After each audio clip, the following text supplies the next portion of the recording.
Before they bowed in prayer, facing Mecca, they drowned Baghdad in ink and blood. 1258. The Mongols entered the heart of the Islamic world. Hundreds of thousands were slaughtered. Libraries were erased. Knowledge was thrown into the Tigris River. Black water, red water. That was the day Islam met its darkest enemy. But here is the twist. Within just 50 years, these same Mongols would kneel in prayer, facing Mecca. The descendants of Genghis Khan would become defenders of Islam. How did that happen? To understand this transformation, we must return to the Mongolian steppe in the early 1200s. The Mongols were nomads, herders of horses and sheep, living under open skies, moving endlessly across vast grasslands. Their religion was shamanism, a belief perfectly suited to their way of life. Shamans acted as bridges between the human world and the spirit world, entering trances to communicate with unseen forces. At the center of Mongol belief stood Tengri, the eternal blue sky. Tengri was not a god in the traditional sense. It was a cosmic power, an all-seeing force governing fate, life, and death. Nature itself was alive, spirits in rivers, mountains, and forests.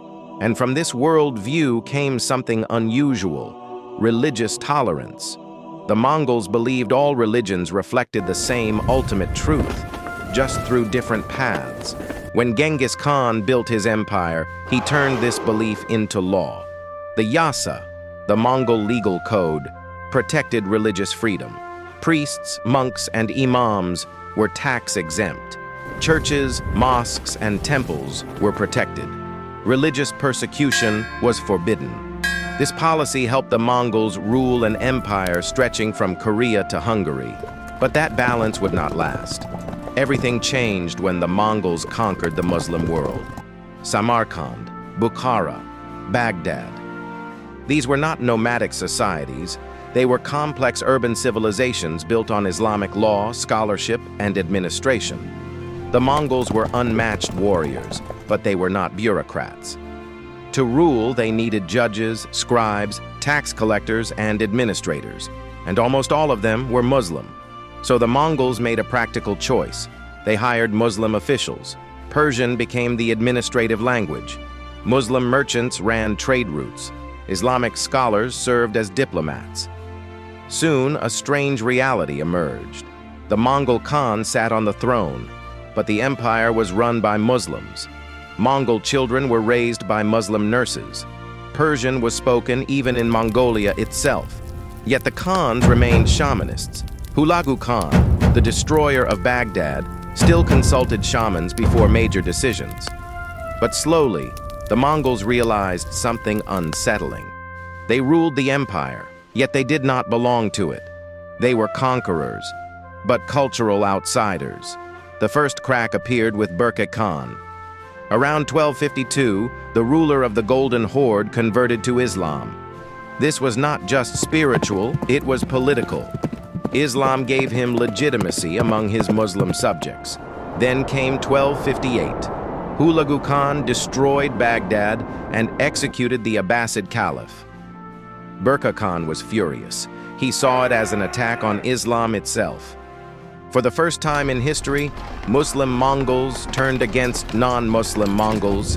The Mongol world fractured, and a powerful lesson became clear. Islam was not a weakness, Islam was power. The final turning point came with Ghazan Khan. In 1295, on the eve of taking the throne, Ghazan converted to Islam and took the name Mahmud. This was no childhood influence. It was a calculated decision. Overnight, everything changed. He was no longer a foreign conqueror. He was a Muslim ruler. Resistance faded. The bureaucracy became loyal. The state stabilized. Mosques were built. Islamic law was enforced. The Ilkhanate was declared a Muslim state.